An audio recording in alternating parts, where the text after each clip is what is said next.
Episode 28. The next morning, Quinn packed everything he'd need in his bag. He took the test tube with Layla's blood with him, as well as the 4 empty ones. Finally, Quinn took the mask with him. Never know when I'll need these things. Better to be overprepared than underprepared.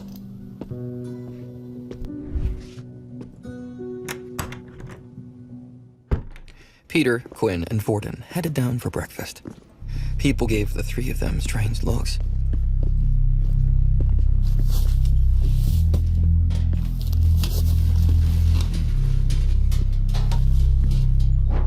Vorden distanced himself from Quinn and Peter, sitting with the higher power levels instead.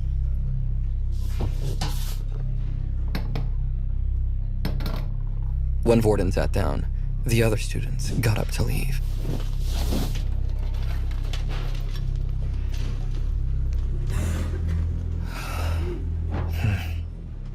Quinn understood.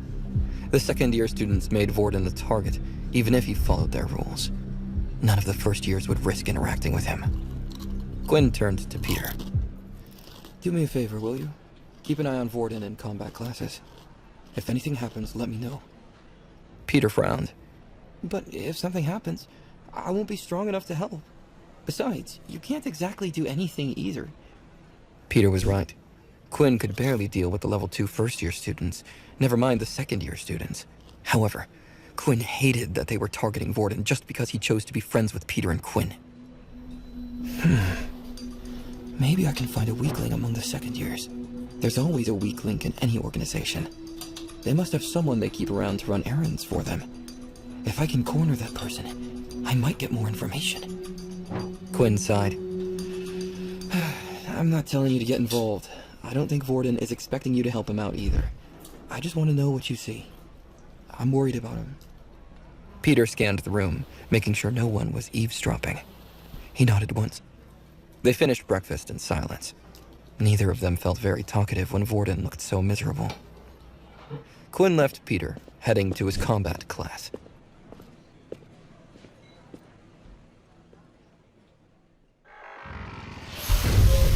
Quinn registered for the beast weapon class through his watch. The watch told him how to get to his class. Since no one knew that Quinn had an ability, this was his only option. Otherwise, he'd have to hide his powers the whole time. It wouldn't be of any help to him. The weapon class was popular among those who could enhance their abilities with weapons. Students who saw the future or had telekinesis chose this class.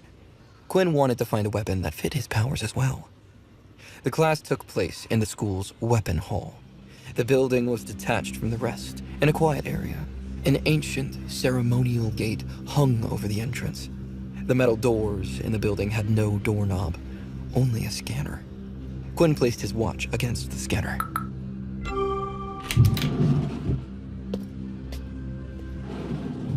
The outside of the building did not match its inside.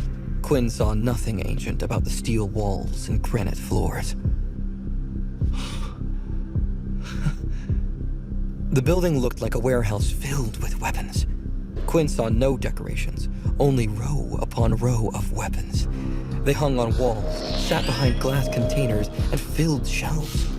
At the very center of the room, Quinn noticed a platform intended for combat. A bald man leaned against the wall at the very back of the room. He carried a katana with him. The katana hilt was jagged and rough. The back of the blade looked the same. Quinn knew it had been forged from the body of a beast. The bald man kept his eyes closed, waiting patiently. Quinn assumed he was the teacher, since he was the only adult present. The room filled up with students. Layla entered and spotted Quinn. She immediately came over, and they started chatting. No one paid any mind, since Layla was seen as weak.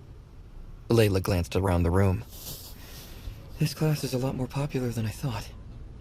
Quinn guessed there were 30 students in the class. Other classes averaged around 50, but that was to be expected. Quinn looked at the wall filled with weapons. His priority wasn't the other students. I wonder what weapon I should pick. Layla shrugged, pointing at her bow. Well, I already have mine. She wasn't alone. A lot of the students already had weapons. Quinn was one of the few who didn't have any weapons. Quinn thought through what weapons would suit him. A rowdy crowd disturbed his thoughts. Quinn sighed, turning to listen to the chatter. What is she doing here? Isn't she an elemental user? Why would she be here? Who cares? Maybe we can spar with her. If we beat her, we can ask her on a date. As Quinn turned around to see who everyone was talking about, he realized he had already met her. It was the ice ability user, Aaron Helly, whom Vorden had offended on day one. Layla raised an eyebrow.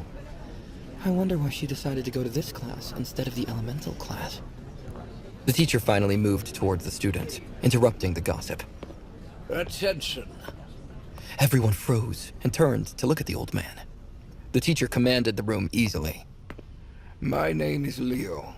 I will be your teacher for today. Leo pulled his katana from his sheath and pointed it in front of him. Your first task will be to pick your weapon. You must think carefully. Your weapon is your lifeline. When your ability won't work, the only thing you can rely on is your own skills. Now go and choose one from the wall around you. The students fanned out and started to look at weapons. Even those who had beast weapons already were trying out new ones. Quinn looked at the wall. He saw axes, short swords, spiked clubs, whips, even scythes. Quinn had a hard time narrowing down his options. Quinn looked at Layla with her bow. It matched up well with her telekinesis ability. If Quinn picked a ranged weapon, he would never be as good as Layla. He needed something that suited his ability. Quinn walked up to one of the swords on the wall and used his inspect skill.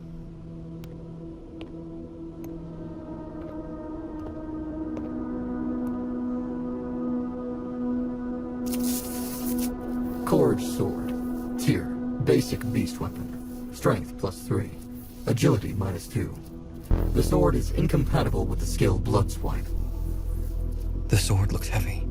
Quinn needed to move fast, so losing some points in agility wasn't going to work. What surprised him was how much information his inspect skill had given him.